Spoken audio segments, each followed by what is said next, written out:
Laidą pristato Viči Koldūnai. Beprotiškai fantastiški. Jaunas dar esu, negalim pasitikėti. Ačiū komandai, kad padovanojo man šiandien tokį saldį pergalę. Pas mums yra komanda kaip kumstis, mes viens kitą taip mylim. Mes viens kitą žiauriai mylim. Niekada nebuvo siekimybė būti jauniausiu, norisi, kad tie rezultatai būtų geresni. Čia jaunesnysis Dominikas, o čia vyresnysis Danielis. Sveiki gyvi, esu Rokas Giedraitis, Šiaulių krepšinio klubo žaidėjas ir kviečiu jumis žiūrėti krepšinio pasaulyje per BTV. Laidą pristato Viči Koldūnai. Beprotiškai fantastiški. Krepšinio pasaulyje.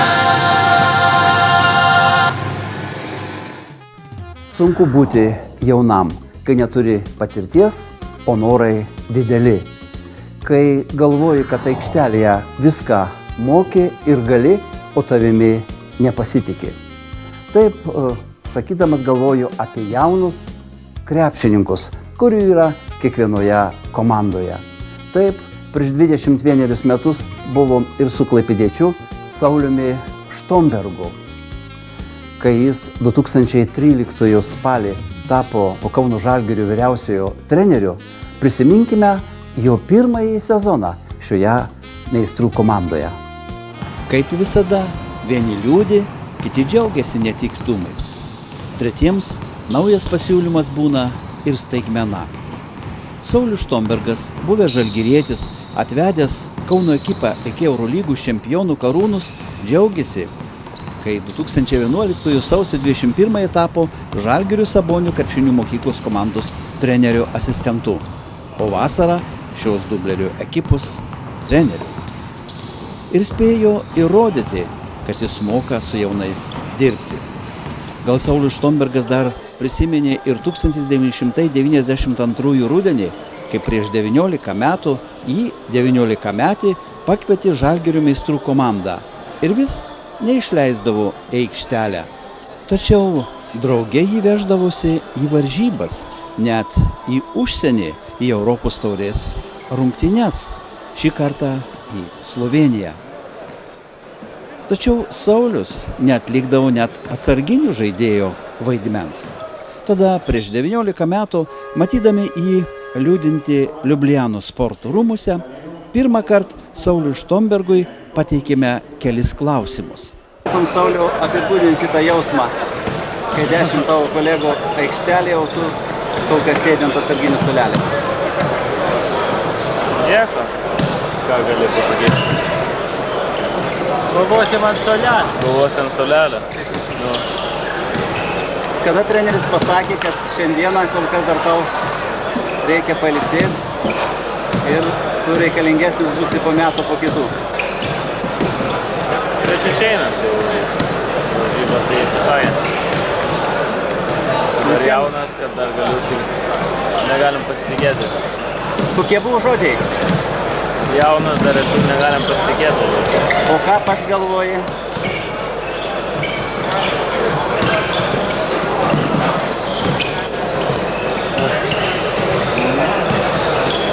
Nežinau, ne ką sakyti.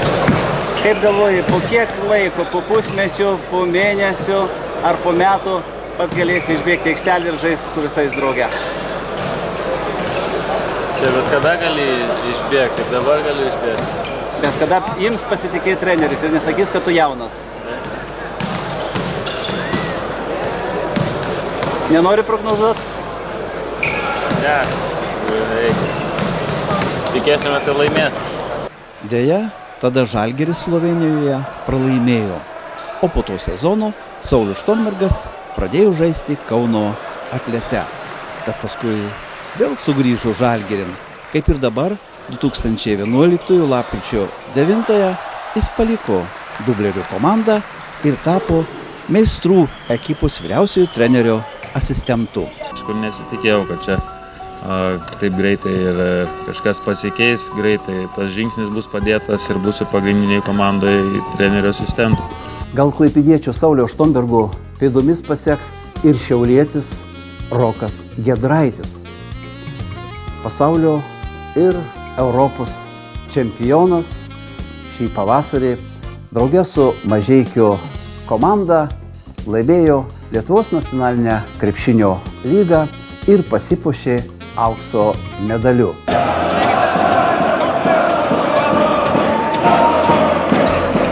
Labai džiaugiuosi, bet ir, kaip pasakyti, dar to jausmo, kad laimėjom, net nesuprantu, kas va dabar įvyko, dar to tikrai nei suprantu, nei ką man aš. Čia buvo fantastika tiesiog. Manau, buvo labai didelis noras, viskas buvo tam norė, nes mes tikrai labai norėjom laimėti. Prašau, interviu. Point guardas Eigirdas Žukauskas, norėčiau pakalbinti. Kaip vertinate šiandien varžybas? Varžybos pačios geriausios, kadangi Mažeikiai laimėjo, to ir reikėjo. Bet kaip sugebėjome atlošti minus 16 taškų? Turim komandoje tokį Roką Giedraitį, pažįstat? Daug kas. Ne. Tokį Roką Giedraitį turim, tai jis mums padėjo labai. Ne, jeigu rimtai tai be komandos, čia nieko nebūtų buvę.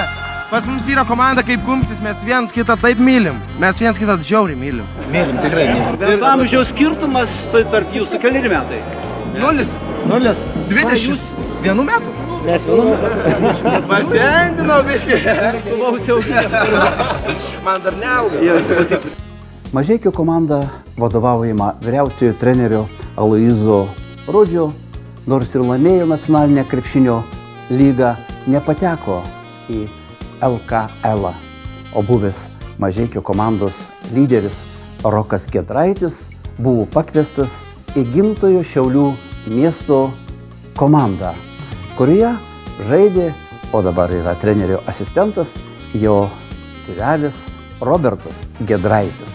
Iš Mažeikių persikėliau į Šiaulius šiemet. Buvo labai gera komanda, labai geras tas kolektyvas, visi geri, tiesiog buvo viskas labai gerai. Bet kadangi ten buvo NKL, o čia yra LKL, o kadangi dar aš esu jaunas, tai labai noriu kilti kuo aukštyn, kuo aukščiau ir siekti aukštumų krepšinėje. 2011-aisiais su Lietuvos jaunimo rinktinė laimėjai pasaulio čempionatą, o pernai su 20-mečiais tapai Europos čempionu. Kada Rokai žaisi su Lietuvos vyrų krepšinio rinktinė? Aš nežinau, aš tiesiog sieksiu tuo, o kada bus, tai tikiuosi bus, stengsiuos darysiu ir viskas. Sunku prognozuoti, bet stengsiuos kuo greičiau. Sunku būti ne tik jauno žaidėjo, bet ir jauno trenerio. Kai kaunietis Gediminas Petrauskas tapo Palangos Naglio Adaklio komandos vyriausiojo treneriu, jam te buvo tik 25. Tačiau jau pirmajame sezone Gediminas sugebėjo Palangos komandą atvesti iki nacionalinės krepšinio lygos čempiono pakylos. Pirmiausia, tai pradėjau praeitais metais treniruoti LKK Atleto komandą kaip Edo Nickaus asistentas. Po to teko perimti jo pirmąją vietą. Ir visai neblogas sezonas buvo praeitais metais, o šiemet gavau pasiūlymą iš Palangos treniruoti Naglio Adaklio vyrus. Tai priėmiau šitą iššūkį ir kaip matome, gale viskas neblogai pasisekė. Kaip Gediminą Petrauską, Lietuvos kūno kultūros akademijos studentą, vertina profesoriai, dėstytojai? Kad nelabai gal apie mane ir žino, aš ten irgi nelabai skelbiuosi, kad treniruoju komandą, o šiaip žiūriu kaip ir paprastą studentą, atsiskaityti reikia ir nuolaidų nenulaidžiauji.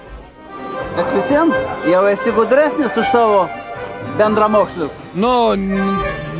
Gal aš šiek tiek to gudrumo įgavau, aš mokinausi Anglijoje universitete, tai man jau nėra pirmoji aukštoji mokykla, tai gal aš tik to gudresnis, o šiaip pasitaikė nuostabi proga pradėti trenerio karjerą ir džiaugiuosi, kad ją pradėjau naudotis.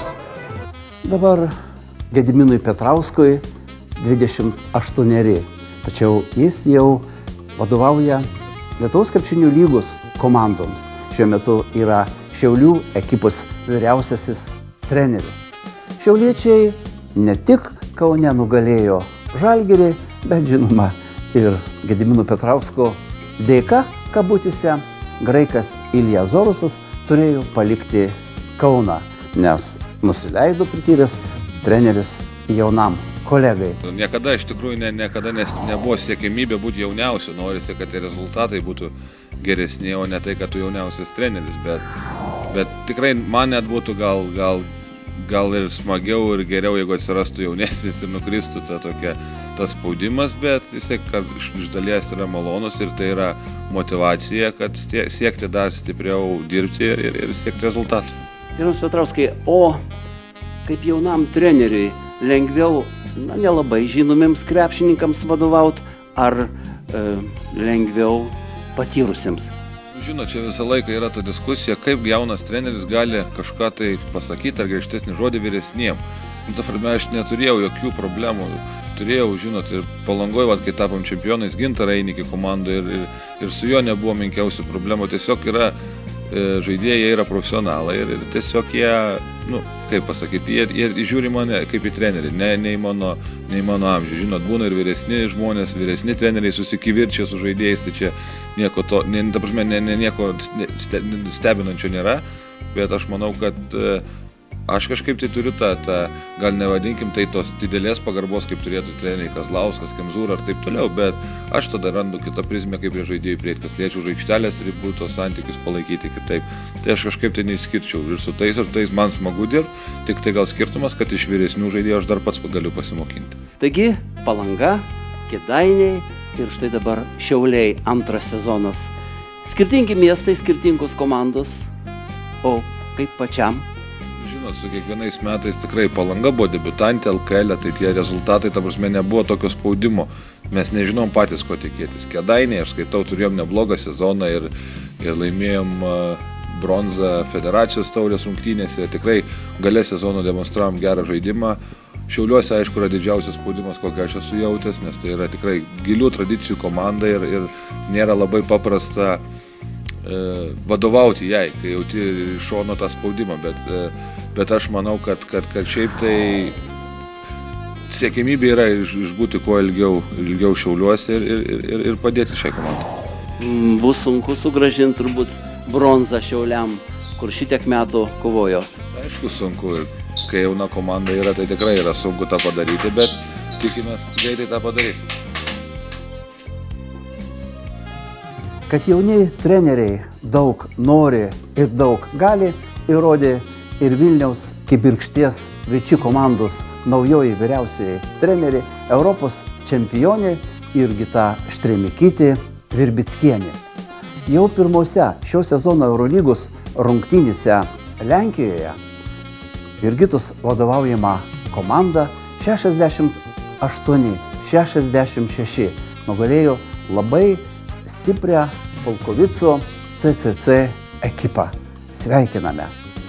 Labai norisi, kad ir prityrusiems Lietuvos komandų vyriausiasiems treneriams sektųsi ir jie su savo ekipomis laimėtų kiekvienas rungtynes. Deja, taip nebūna gyvenime. Dėl Eurolygos susitikime, kai Vilniuje Siemens arenoje Lietuvos Rytas vadovaujamas vokiečio Dirko Bauermano žaidė su Tel Avivo Maccabi Elektra, visi linkėjome sėkmės sostinės ekipai.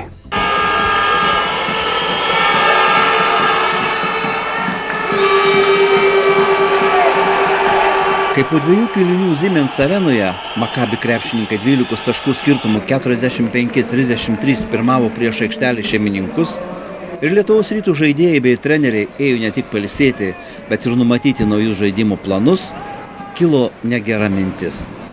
Kad šios rungtynės sostinės strategui Dirkui Bauermanui gali būti paskutinis. Juk 9 pergalėmis visuose turnyruose šį sezoną puikiai pradėję Vilniaus Lietuvos Rytų žaidėjai pelnytai pasiekė Eurolygą. Bet per pastarąsias 2 savaitės jie patyrė net 4 pralaimėjimus. Dėl to komandos vyriausiasis strategas, kaip paprastai, pirmiausia ir yra atsakingas. Jų labiau, kad vokiškos tvarkos Siemens arenoje nesimatė ne tik per pirmosius 2 kėlinius, kai svečiai lengvai pasiekė 2-ženklį skirtumą, nes vilniečiai ne tik prastokai gynėsi, bet ir sunkiai pelnė taškus. Paprastai talentingesnis ir sumanesnis strategas per ilgąją pertrauką varžovams paruošia naujus spąstus, kurių dėka įsiveržia į priekį ir laimi. O Vilniuje jau 24 rungtynių minutę Maccabi Elektra savo persvarą padidino iki 19 taškų 54-35. Tačiau Vilniečiai nepalūžo. 28 minutę skirtumas sumažėjo iki 11 taškų. O per likusį trečio ketvirčio laiką Lietuvos Rytas sportavo 7-0 ir po 30 minučių atsiliko tik 4 taškais 55-59. Tai žinoma ir Vilniečių strategų nuopelnas. Tačiau didžiausio įkvėpėjo ir organizatoriumi buvo puikusis Renaldas Seibutis. Ir drauge su juo aikštelėje bei ant atsarginių suolelio buvę žaidėjai. Paskutinėme kėlinyje Lietuvos Rytų krepšininkai mynė varžovams ant kulnų. Nuostabu. Prasidėjus prieš paskutiniai rungtynių minutei po taikliarankiu, kuris šį kartą ir puikiai gynusi Martyno Gecevičiaus tritaškių, Lietuvos vicečempionai įsiveržė į priekį 71-70. Tačiau Tel Avivo komanda vėl persverė ir likus 20 sekundžių iki rungtynių pabaigos įgijo 3 taškų pranašumą 74-71, kurį netrukus vėl panaikino iš toli pataikęs Gecevičius. Šeimininkams paskutinis varžovo atakos metu nepavyko apsiginti ir buvęs Lietuvos Rytų žaidėjas Tajus Raisas likus 3,5 sekundės pataikė lemtingą dvitaškį. Per likusį laiką vilniečiams atakos suregzti nepavykus. Gaila, liūdna, bet ačiū Lietuvos Ryto krepšininkams už charakterį, už norą kovoti ir atiduoti viską, ką turi. Šaunuoliai. Davidas Batas, Maccabi vyriausiasis treneris, po rungtynių taip komentavo. Kai Lietuvoje tokie puikūs sirgaliai, gera komanda, visada reikia žinoti, kad rungtynės dar nebaigtos. Pavojingai suklydome, kai nustojome žaisti savo krepšinį, kurį rodėme prieš tai ir galėjome lengvai pralaimėti. Džiaugiuosi, kad pasiekime labai svarbią pergalę, sakė svečių treneris. Kiekviena komanda, kurią treniruoja Dirkas Bauermanas, yra pajėgi. Lietuvos Rytas visada turėjo savo stilių. Nesvarbu, kas jame žaidžia ar kas treniruoja komandą. Jie pataiko, greitai bėga, kovoja. Kiek daug žaidėjų užaugo Lietuvos Ryto sistemoje. Jūs esate laimingi, matydami, kaip auga ir tobulėja tokie žaidėjai.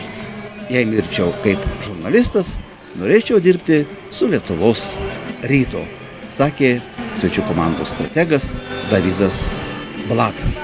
O mes po tokių žodžių turime tikriausiai ir atsiprašyti Dirko Bauermano už negražias mintis, kad jam reikės atsisveikinti su Vilniumi. Vilniečiai tikrai turėjo pergalės paukštę savo rankose ir netikėtai ją paleido į dausas. Pasibaigus Siemens arenoje rungtynėms, vieni sostinės gyventojai skubėjo į namus, kiti ieškojo šalimais esančių kavinių, kur yra televizoriai, kad galėtų pažiūrėti rungtynes iš Turkijos, kur Stambulė žaidė Kauno Žalgiris. O tuo metu didelis būrys kauniečių susirinko į Žalgirio ambasadą arenoje įrengtą ir stebėjo tenai kovą, taip pat nelengva. Žodis kolegai sporto komentatoriui Karoliui Tiškevičiui. Labas vakaras visiems krepšinio gerbėjams! Mes vėl triukšmingi, nes mes esam Žalgirio ambasadoje Kaune. Čia Žalgirio arenoje ir šį vakarą čia, kaip ir kiekvieną Žalgirio Eurolygos išvykos dieną, kartu su būriu krepšinio gerbėjų mes palaikom mūsų komandą, net jeigu jie ir kitur, toli, kaip pavyzdžiui šį vakarą Stambule. Šį vakarą kol kas viskas gerai, mūsų nuotaika irgi gera. Visiems krepšinio pasaulyje ir Žalgirio nežinomams mes siūlome prisijungti prie šitos didelės krepšinio gerbėjų armijos ir kas kartą, kiekvieną Eurolygos išvykos vakarą palaikyti komandą Maccabi ir gerai palaikyti garsiau!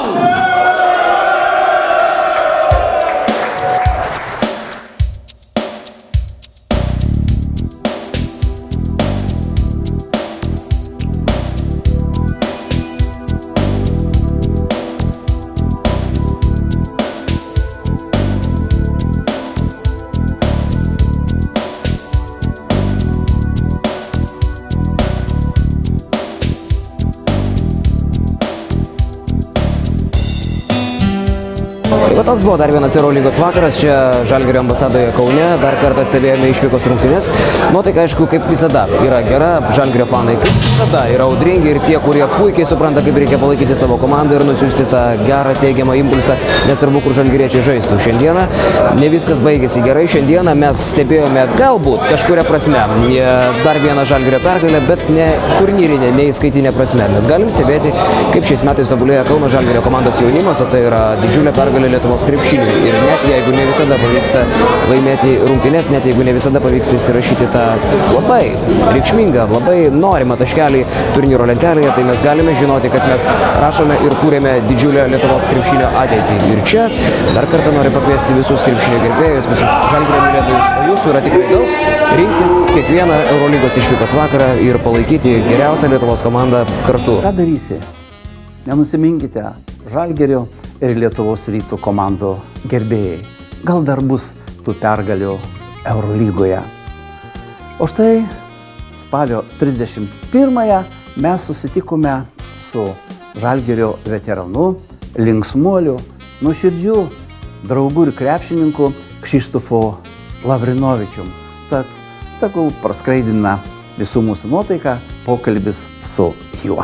Darijušas Lavrinovičius Kijeve, tačiau mes turim net 3 Lavrinovičius.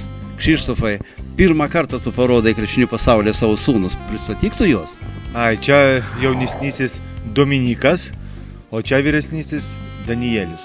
Pasakyk, aukšti vyrai, tai dabar sunku pasakyti, koks jų amžius yra. 4 ir 6 metai. Tai auga krepšininkai. Dičkiai. Taigi 2013 spalio 31 buvo išvakaris tavo gimtadienio, kaip ir Darijušo. Sveikinam mes visų žiūrovų vardu su 34-ąją gimimo diena. Ir žiūrėk, vos net 3 šventė tau. Taip, ačiū labai ir ačiū komandai, kad padovanojo man šiandien tokį saldį pergalę. Na ir važiuojam švęsti. O kiek tu šitaip, kaip pralošit kitas rungtynės, tai bus sakys, šventė gimtadienį ir blogai atsitiko. Bet tai ašgi nesakau, važiuojam gerti, aš sakau, važiuojam švęsti. Tortas, arbata, galima pieno, sulčio, čiagi skirtingai galima švęsti. Bet ir dar prie tų švenčių prisidėjo tai, kad tu po ilgokos pertraukos vėl išbėga aikštelė. Tai kaip tu tavo rankelė jaučiasi? Gerai, pabiškai, ranka kaip ranka, Viskas gerai, gyjam ir stengsimės kuo greičiau atgauti formą ir padėti komandai. Taigi, naujas vyriausiasis treneris Saulius Štombergas. Vos ne vienmetis su jumis, kiek čia skirtumės tie keliari metai. Kaip įvertinat jūs? Įsikvėpė jūs šitaip, sugebėjo įkvėpti? Taip, be abejo, ir biškai pakeitė sistemą ir aišku, kažkur tai palengvino mums, todėl kad daug jaunų žaidėjų ir reikia vis tiek laiko, kad kažką sunkaus susidirbti, susižaisti, bet svarbiausia, kad tokia motyvacija ir toks noras liktų iki galo sezono, iki pabaigos ir tada skinsim pergalės.